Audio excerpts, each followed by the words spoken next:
Good morning. A lot of us had a busy day yesterday, so although what now? It's 10 o'clock, so we've had plenty of time to recover. We started this morning early at Heine Brothers about 7 o'clock and had a great greeting here at 7:30 this morning, and then met with our public safety officials. Then we just had our staff meeting, so we've had a good, exciting start here to the second day in office, first formal day in the office. I'd like to welcome you all as well, who we saw at most of the events yesterday. You're not looking any worse for the wear. So I appreciate everybody being here. It's been a busy and exciting start to our work in city government. As I outlined in my inaugural address some 26 hours ago, one of our key goals is to forge a caring city, a Louisville that's more compassionate, even more compassionate. We're a great compassionate city right now, where we place a premium on volunteering, where we look after our neighbors, and we care for our fellow citizens. We all know Louisville in its heart is a great, caring city already. When people come to Louisville, I especially get a kick out of it when they're from a certain part of the country. Let's just call them big cities, you know, and they walk around and they say, you know, why are these people saying hello to me, and why are these people smiling at me, and they get uncomfortable, you know. But we got a great city of hospitality and vitality here that's a wonderful, caring place. So what we want to do is fan this flame even more. Yesterday in my inaugural remarks, I talked about three criteria or three priorities for the city. One of them was a city of lifelong learning, where that lifelong learning and education ties into job creation, innovation, entrepreneurship.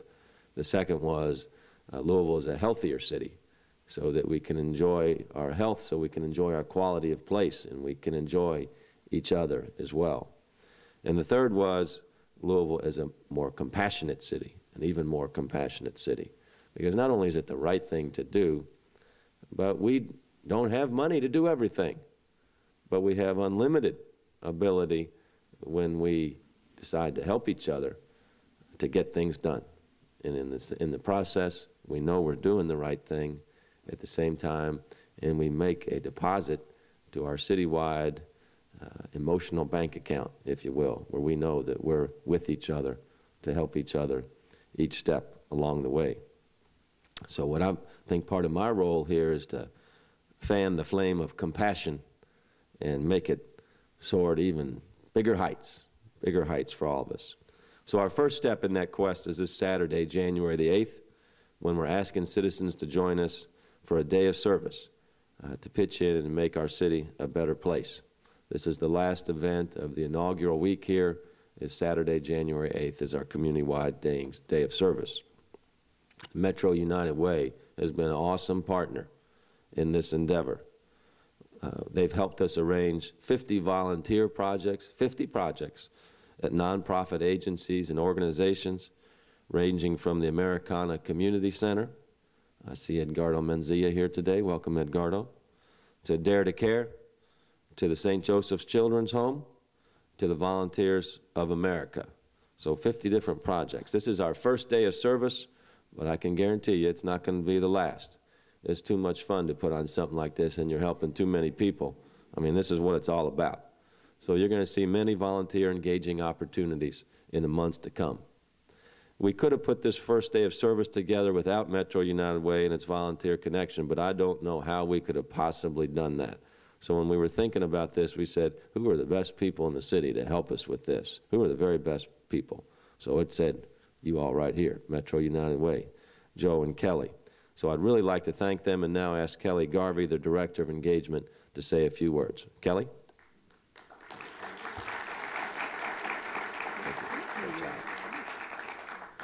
Good morning. What a great week, and it's only Tuesday. We are so excited to be a part of this day of service, and thank you very much for inviting us to be a part of it and acknowledging our role in Volunteer Connections, not only on the day of service, but throughout the year. We've really enjoyed working with Mayor Fischer's office. First of all, before I go into the updates, because we've surpassed 50, I want to thank the many Day of Service volunteers who have called our offices and gone to our website to sign up for opportunities. We are receiving calls this morning, all week, last week. Things are going very well. I also want to thank the local nonprofits who are here today. A lot of them are here today. Thanks for putting together projects in a very tight turnaround. The holidays were a very busy time for you, but without you, we wouldn't have this Day of Service, so thank you. We got the call around Thanksgiving to do the Day of Service, and we met with then Mayor-elect Fischer's office and said, well, what's our goal? And we came up with 30 projects to engage about 300 volunteers, and we were pretty happy with that number. But today, as I said, we have surpassed that. We're very, very pleased with the numbers that we have so far. And the calls keep coming in, and we like that. So far, today, we have 64 project sites, and those represent 32 nonprofits. So a few nonprofits are listing more than one project. Again, very good. As of yesterday, we are no longer recruiting new projects, so we don't expect that number to grow. These projects, when you add them all up, the 64 projects, give you about 1,000 volunteer openings. 350 of those are outdoor projects. It is a little cold outside, but they still need volunteers. 650 are indoor projects. And of those volunteer openings, we've had over 500 filled today. Isn't that great? Yeah.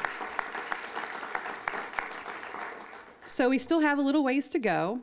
And so what I want to ask today is, if you're out there and you want to volunteer, you still have time. We have about 150 openings for indoor projects, and I still want to plug those outdoor projects because we are doing this rain or shine, snow or shine, sleet, whatever. We are committed to this day happening. So we're going to continue to take volunteer calls, and you can go to our website until Thursday at 5. We kind of need a little bit of a day to kind of regroup and let our nonprofits know how many people are showing up. So January 6th at 5 p.m., we really want you to call or go to the website by then. The website is www.metrounitedway.org/volunteer. You can also just go to our main page, and there's a volunteer tab. Both those ways will get you to the volunteer portal, where you'll see a link that you can click on to sign up for a project. Finally, if you have something going on where you can't join us on January 8th, we will definitely miss you, as I said before. And nonprofits that haven't had a chance to submit a project, never fear, because we are here. Metro United Way's Volunteer Connection is here 364 days of the year after this day. And we want you to please come to the website regardless, but we will miss you. And I wanted to remind those nonprofits that still need help. We list these projects for free, and it's free for volunteers to use our website at any time. So Mayor Fischer, I like saying that. Right. Congratulations, and thank you very much. Thank you, Kelly. Good to see you.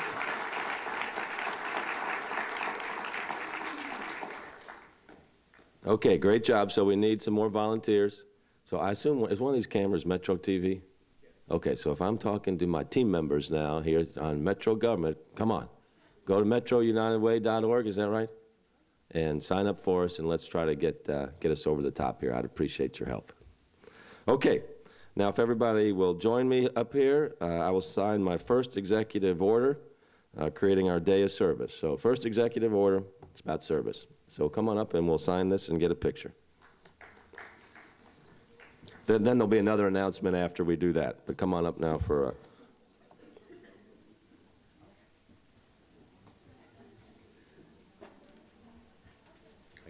I was going to say the tall.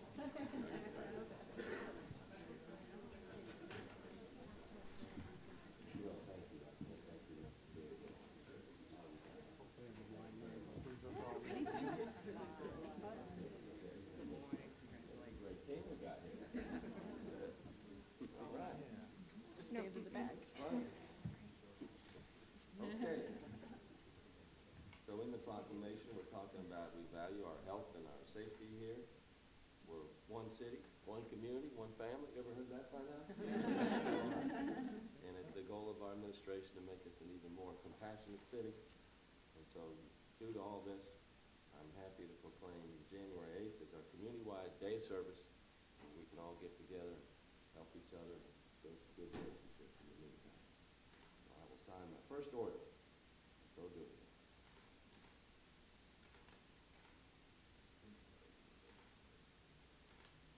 All right, it is now official.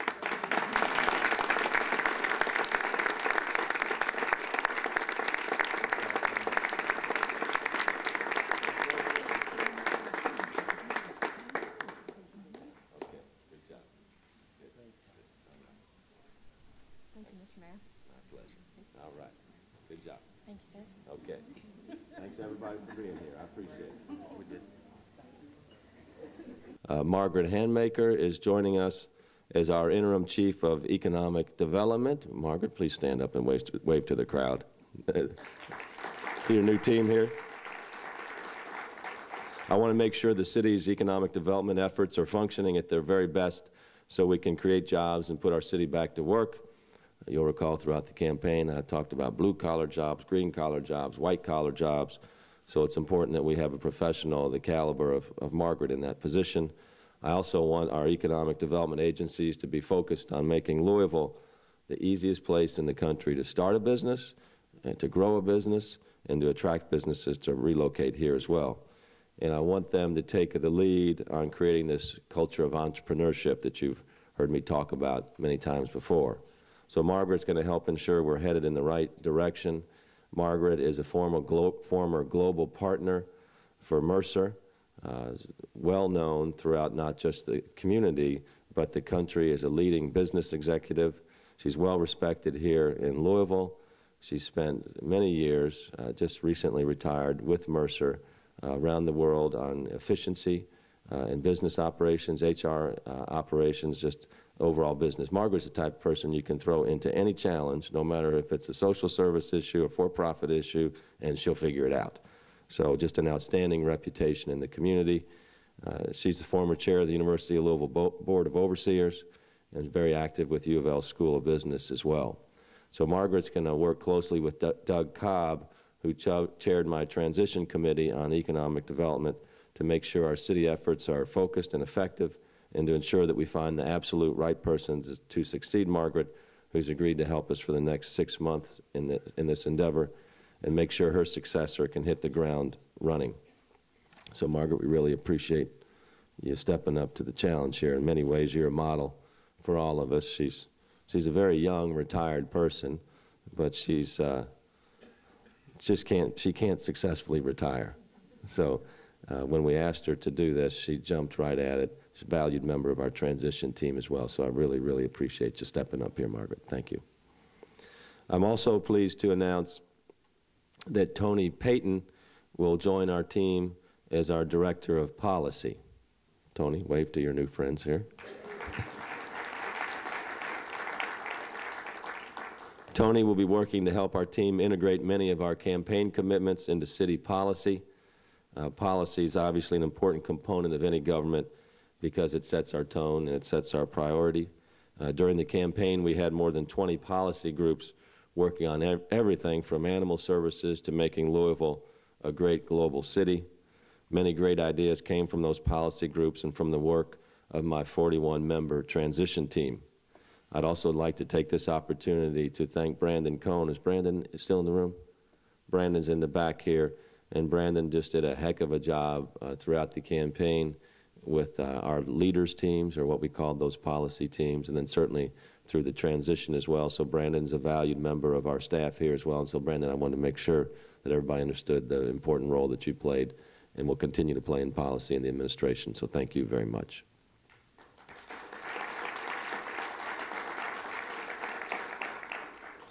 Getting back to Mr. Payton here, Tony was the Senior Director of Policy and Government Relations at the National Center for Family Literacy, based here right in Louisville. Everybody knows that's a national organization, but it's headquartered here in Louisville.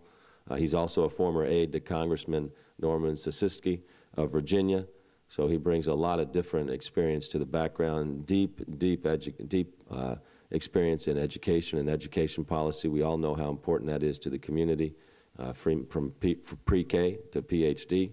So you will see the mayor's office actively engaged in all efforts to improve the educational outcomes of our community, and Tony will be our point person on that.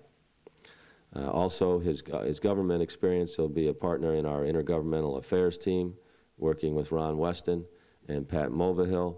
Tony's been traveling to Washington about 25 times a year for the last decade, so his relationship in the House and the Senate and throughout the White House as well will be invaluable in terms of moving our city's policies forward, our general policies as well. So he'll be part of our intergovernmental team.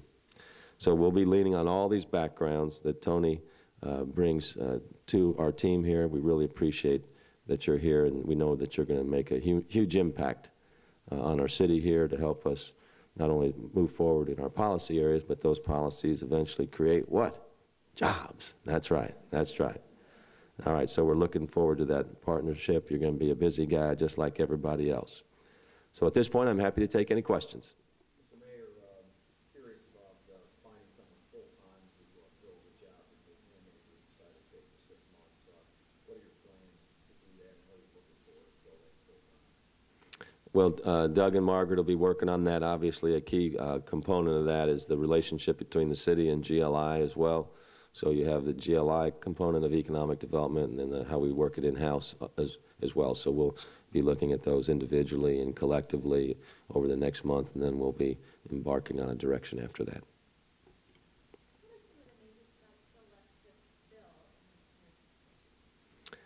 There's a spot called Chief for Performance Improvement. The purpose of that position is going to be to help shape the culture of the city to one of performance improvement, ongoing improvement. You'll hear me talk about the job consisting of 3 components. One is the daily work, second is continuous improvement on that daily work, and then third is breakthrough improvement. So the purpose for that chief for performance improvement is to not only help set that culture along with me, but then provide the training and the tools so people have the capacity to improve as well. We have an Office for International Affairs that I want to kick off, certainly in the first year of my administration. We'll be looking for a new public health director. There'll be a national search for an animal services director as well. And then we have the Office of Sustainability that we'll be addressing during the first year, and then a director for innovation as well. Anything else? All right, we'll have a warm day. Thanks for being here.